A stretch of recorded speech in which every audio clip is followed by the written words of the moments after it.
আমরা চলে এসেছি সেই বিখ্যাত মেলার পাটিসাপটা পিঠে খেতে।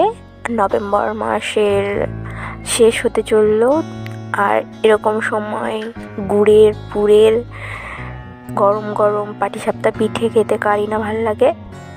এখানে গরম গরম পাটিসাপটা পিঠে তৈরি হচ্ছে, আর এই যে আমার হাজব্যান্ড নিয়ে নিল, আর আমি ওর কাছ থেকে রিভিউ নিয়ে নিয়েছিলাম।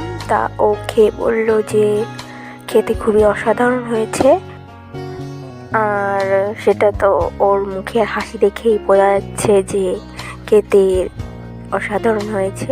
এই যে দেখুন, হাসিটা দেখুন।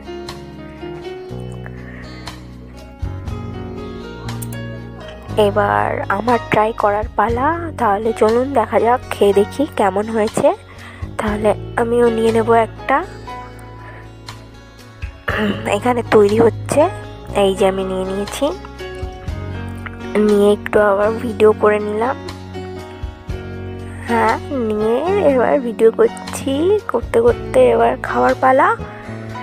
খেয়েছি, সত্যি খেতে খুব অসাধারণ হয়েছিল। খেতে খেতে আমি আবার একটু পোজ করছিলাম। তাহলে